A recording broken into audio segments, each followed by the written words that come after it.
विकास की पटरी पर दौड़ रहे मेरठ में अब निवेश मेला लगेगा। 20 जनवरी को मेरठ में इन्वेस्टर समिट का आयोजन किया गया है और इस इन्वेस्टर समिट में करीब 10,000 करोड़ का निवेश आने वाला है और ये भी दावा है कि करीब 60,000 नौकरियां भी इस निवेश से मिलेंगी। मेरे साथ मेरठ के डीएम दीपक मीणा जी हैं।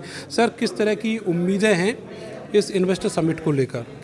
नहीं, देखिए, जैसा आप जानते हैं कि ऑलरेडी राज्य सरकार द्वारा और माननीय मुख्यमंत्री जी द्वारा यूपी में निवेश लाने के लिए अथक प्रयास किया जा रहा है और उनके द्वारा लगातार रोड शोज़ हों, उन इंडस्ट्रियलिस्ट से जाके बात करना हो और अब तक यूपी में 17 लाख करोड़ के इंटेंट एक तरीके से फाइल हो चुके हैं, जो अपने आप में बहुत बड़ी उपलब्धि है। और इसी के क्रम में जनपद में भी हम लोगों ने एक इन्वेस्टर समिट 20 तारीख को प्लान किया है और अब तक हमारे पास 330 इंटेंट 10,000 करोड़ के निवेश के और 60,000 लोगों की जॉब अपॉर्चुनिटीज़ के फाइल हो चुके हैं और ये लगातार बढ़ भी रहे हैं। और इसी क्रम में कि एक तरीके से कि इंडस्ट्रियलिस्ट हैं या हमारे सर्विस सेक्टर में हैं या हमारे स्टार्टअप्स हैं, एक्सपोर्टर्स हैं, सभी की जो समस्याएँ हैं और क्या ऐसी चीज़ें या क्या ऐसा कार्य किया जाए मेरठ में कि इन एक तरीके से इकनॉमी को और बूस्ट मिले और सभी को एक फैसिलिटेट किया जा सके।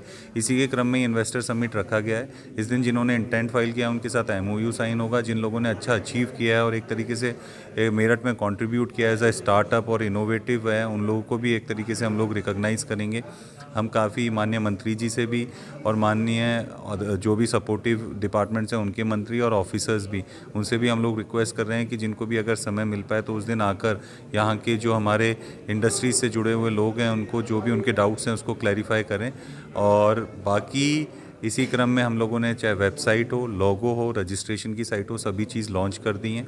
और आप लोगों के माध्यम से मेरी यही रिक्वेस्ट है कि जो लोग जेन्युइनली इस चीज़ में अपना इंटरेस्ट रखते हैं, अपनी एक तरीके से इंडस्ट्रीज़ को या अपना किसी भी कमर्शियल सेक्टर के किसी भी वर्क को बढ़ावा देना चाहते हैं, उनके लिए एक अच्छी अपॉर्चुनिटी है जहाँ पे काफ़ी इंडस्ट्रीज़ के और काफ़ी दूसरे सेक्टर्स के भी लोग आएंगे, जहाँ पे आपका नॉलेज शेयरिंग बहुत अच्छा होगा। और इसी से हमारी कोशिश है कि लोग समझें कि एक तरीके से मेरठ एक गेटवे है यूपी के लिए और यहाँ पे निवेश की अपार संभावनाएं। आप आइए और निवेश कीजिए, जितना भी जो हम लोग अपनी तरफ से आपको फैसिलिटेट कर पाएंगे वो डेफिनेटली करेंगे। सर, जिस तरीके से मेरठ में इंफ्रास्ट्रक्चर बहुत अच्छा हुआ है, रैपिड रेल भी है, मेट्रो रेल भी है, इसके अलावा हवाई पट्टी के भी एक्सटेंशन की बात चल रही है, तो क्या कुछ ऐसे भी इन्वेस्टर्स आए हुए जो विदेशी कंपनियों को यहाँ एस्टेब्लिश करना चाहते हो? नहीं, देखिए, अभी तक हम लोगों ने कैटेगराइज़ किया है और जिसमें हमारे 5,000 करोड़ एक तरीके से एमएसएमई सेक्टर के हैं।